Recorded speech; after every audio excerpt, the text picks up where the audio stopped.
India US വ്യാപാര കരാറിന് ചട്ടക്കൂടായി. അത് സംബന്ധിച്ച സംയുക്ത പ്രസ്താവന ഇരു രാജ്യങ്ങളും പുറത്തുവിട്ടു. റഷ്യയിൽ നിന്ന് എണ്ണ വാങ്ങുന്നതിന്റെ പേരിൽ ഇന്ത്യക്ക് മേൽ ചുമത്തിയ 25% പിഴത്തീരുവ അമേരിക്ക ഒഴിവാക്കി. ഇന്ത്യൻ ഉൽപ്പന്നങ്ങളുടെ ഇറക്കുമതി തീരുവ 25% നിന്ന് 18% കുറച്ചു. US നിന്നുള്ള വിവിധ ഭക്ഷ്യ കാർഷിക ഉൽപ്പന്നങ്ങൾക്ക് ഇന്ത്യ തീരുവ ഒഴിവാക്കും. വിവരങ്ങളുമായി ഡൽഹിയിൽ നിന്ന് ബൽറാം നെടുങ്ങാടിയാണ് ചേരുന്നത്.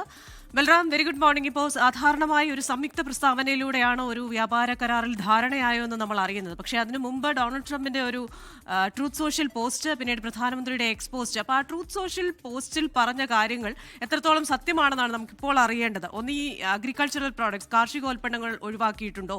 റഷ്യയിൽ നിന്ന് എണ്ണ വാങ്ങില്ല എന്ന കാര്യത്തിൽ ഒരു ധാരണയായിട്ടുണ്ടോ? അപ്പോൾ ഈ മട്ടിൽ അതുപോലെ തന്നെ അമേരിക്കൻ ഉൽപ്പന്നങ്ങൾക്ക് 0 തീരുവ, ഇക്കാര്യങ്ങളിൽ ഒരു തീരുമാനമായിട്ടുണ്ടോ? Very good morning Hashmi, Christina.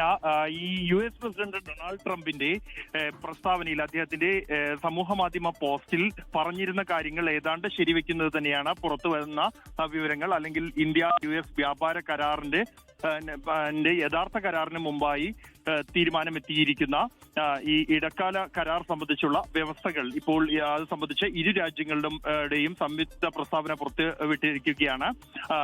ഇതിൽ ഏറ്റവും നിർണായകം എന്നുള്ളത് ഈ ഇന്ത്യയെ സംബന്ധിച്ചിടത്തോളം ആശങ്കകൾ സൃഷ്ടിച്ച ഒന്ന്, 25% തീരുവയ്ക്ക് ഒപ്പം തന്നെ റഷ്യയിൽ നിന്നും എണ്ണ വാങ്ങുന്നതിന് 25% പിഴത്തീരുവ ഏർപ്പെടുത്തിയിരുന്നു. അത് സംബന്ധിച്ച് റഷ്യൻ എണ്ണയ്ക്ക് വാങ്ങുമ്പോൾ ഇന്ത്യക്ക് മേൽ ചുമത്തിയ 25% പിഴത്തീരുവ ഒഴിവാക്കിയ ഉത്തരവിൽ US പ്രസിഡന്റ് ഡൊണാൾഡ് ട്രംപ് ഒപ്പുവച്ചിരിക്കുകയാണ്. ഇന്ത്യയും അമേരിക്കയും വ്യാപാര കരാറിന്റെ അന്തിമ രൂപം നൽകിയതിന് പിന്നാലെയാണ് ഇത്തരത്തിൽ ഒരു നടപടി ഉണ്ടായിരിക്കുന്നത്. ഇതോടൊപ്പം തന്നെ ഈ ഇടക്കാല കരാറിന്റെ ചട്ടക്കൂട് സംബന്ധിച്ചുള്ള സംയുക്ത പ്രസ്താവനയിലെ വിവരങ്ങളും പുറത്തു വന്നിരിക്കുന്നു. ഇരു രാജ്യങ്ങളും ഇത് സംബന്ധിച്ചുള്ള സംയുക്ത പ്രസ്താവന ഇറക്കിയിരിക്കുകയാണ്. ഈ ചട്ടക്കൂട് ഉടനടി നടപ്പിലാകുമെന്നും ഇടക്കാല കരാർ ഉഭയകക്ഷി വ്യാപാര കരാറിലെത്താനായി പ്രവർത്തിക്കുമെന്നുമാണ് ഇരു രാജ്യങ്ങളുടെയും സംയുക്ത പ്രസ്താവനയിൽ വ്യക്തമാക്കുന്നത്. ചട്ടക്കൂടിന് കീഴിൽ ഇന്ത്യ എല്ലാ അമേരിക്കൻ വ്യവസായ ഉൽപ്പന്നങ്ങൾക്കും വിവിധ കാർഷിക ഭക്ഷ്യ ഉൽപ്പന്നങ്ങൾക്കും തീരുവ ഒഴിവാക്കുകയോ കുറയ്ക്കുകയോ ചെയ്യും എന്നുള്ളതാണ് വ്യക്തമാകുന്നത്. ക്രിസ്റ്റീന സൂചിപ്പിച്ച പോലെ തന്നെ 0% എന്നുള്ളത് ആദ്യഘട്ടത്തിൽ ഉണ്ടായേക്കില്ല. എന്നാൽ ഘട്ടം ഘട്ടമായി 0%ത്തിലേക്ക് US ഉൽപ്പന്നങ്ങളുടെ തീരുവ എത്തിക്കും എന്നുള്ളതായിരുന്നു US പ്രസിഡന്റിന്റെ നേരത്തെയുള്ള അവകാശവാദം. അത് സാധ്യതയുണ്ട് എന്ന് തന്നെയാണ് ഇപ്പോൾ ഈ സംയുക്ത പ്രസ്താവനയിൽ പുറത്തുവന്ന വിവരങ്ങളും വ്യക്തമാക്കുന്നത്.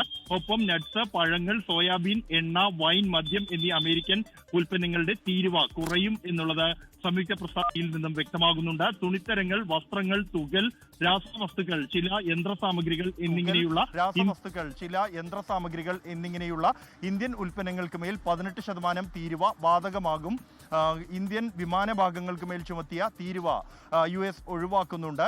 5 വർഷത്തിനിടെ $50,000 കോടി US ഉൽപ്പന്നങ്ങൾ ഇന്ത്യ വാങ്ങും എന്നും ഈ സംയുക്ത പ്രസ്താവനയിൽ വ്യക്തമാകുന്നു.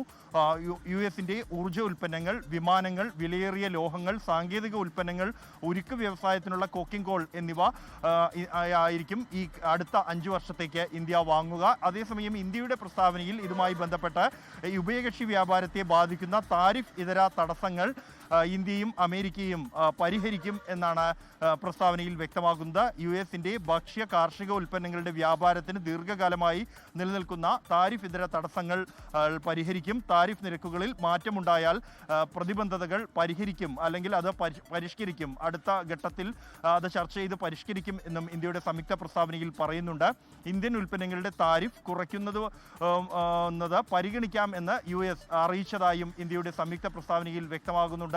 കാർഷികോൽപ്പന്നങ്ങൾ ഉൾപ്പെടെയുള്ളവ തന്നെയായിരിക്കും US-ൽ നിന്നും ഇറക്കുമതി ചെയ്യുക. അതിൽ ഈ ചർച്ചകളുടെ ഘട്ടത്തിൽ ഏറ്റവും തടസ്സമായി നിന്നത് ചോളം ഇറക്കുമതിയുമായി ബന്ധപ്പെട്ടാണ്. US-ൽ നിന്നുള്ള ചോളം ഇറക്കുമതി ചെയ്യണമെന്നുള്ള സമ്മർദ്ദം US-ന്റെ ഭാഗത്തു നിന്നും ഉണ്ടായിരുന്നു. എന്നാൽ കാലിത്തീറ്റയ്ക്കായുള്ള മണിച്ചോളത്തിന്റെ ഇറക്കുമതിക്ക് ഈ കരാർ സംബന്ധിച്ച ധാരണയുണ്ട്, അല്ലെങ്കിൽ ഈ ഇടക്കാല കരാറിന്റെ ചട്ടക്കൂടിൽ ധാരണയുണ്ട് എന്ന് തന്നെയാണ് വ്യക്തമാകുന്നത്. മറ്റ് വിശദമായ വ്യവസ്ഥകൾ, കൂടുതൽ വിവരങ്ങൾ പുറത്തു വരുമ്പോൾ മാത്രമേ വ്യക്തമാവുകയുള്ളൂ. അതേസമയം റഷ്യൻ എണ്ണ വാങ്ങുന്നതുമായി ബന്ധപ്പെട്ട് ഇക്കാര്യത്തിൽ ഇന്ത്യയുടെ പ്രസ്താവനയിൽ യാതൊരു തരത്തിലുള്ള പരാമർശങ്ങളും ഇതുവരെയുമില്ല. അക്കാര്യത്തിലുള്ള അവ്യക്തത ഇപ്പോഴും തുടരുകയാണ്. കൂടുതൽ വിശദമായ വിശദീകരണങ്ങൾ കേന്ദ്ര സർക്കാരിന്റെ ഭാഗത്തു നിന്നും ഈ വിഷയത്തിൽ ഉണ്ടാകുമെന്ന് തന്നെയാണ് പ്രതീക്ഷിക്കുന്നത്. Hashmi. Thank you Balram, thank you. അപ്പോൾ ഈ പറയുന്ന പോലെ കാർഷിക മേഖലയിലൊക്കെ ഒരുപാട് വിപണി തുറന്നു കൊടുത്താൽ നമ്മുടെ കാർഷിക മേഖലയെ ബാധിക്കുമോ എന്നൊക്കെയാണ് ആ കാർഷിക മേഖല ആശങ്ക ഉണ്ടായിരുന്നു. കാർഷിക മേഖലയെ പൂർണ്ണമായി സംരക്ഷിക്കുമെന്നൊക്കെയാണ് പറഞ്ഞിരുന്നെങ്കിലും ഇപ്പോൾ ഒരുപാട് ധാന്യങ്ങൾക്ക് പഴങ്ങൾക്കൊക്കെ ഈ പറയുന്ന ഇങ്ങോട്ടേക്ക് ഇറക്കുമതിക്കുള്ള സ്കോപ്പൊക്കെ ഉണ്ടെന്ന് പറയുന്നുണ്ട്. ഒന്നുകൂടെ വ്യക്തമാവുണ്ട് കരാർ എന്താണ് ഇത് ജസ്റ്റ് ഒരു ധാരണയ്ക്ക് ശേഷം വന്ന കുറെ കാര്യങ്ങൾ ഇനി ക്ലോസ് ബൈ ക്ലോസ് ഈ കരാർ ഉണ്ടെങ്കിൽ മാത്രമേ അറിയാൻ പറ്റുള്ളൂ ഇതെവിടെ എന്ത് എങ്ങനെ എന്നറിയാൻ പറ്റുള്ളൂ. ലോകത്തെവിടെയായാലും ഏത് സമയത്തും 24 വാർത്തകളും ഓഗ്മെന്റഡ് റിയാലിറ്റി പാക്കേജുകളും എക്സ്പ്ലെയിനറുകളും വിശദമായി കാണാൻ ഞങ്ങളുടെ യൂട്യൂബ് ചാനൽ നിങ്ങൾക്ക് സബ്സ്ക്രൈബ് ചെയ്യാം.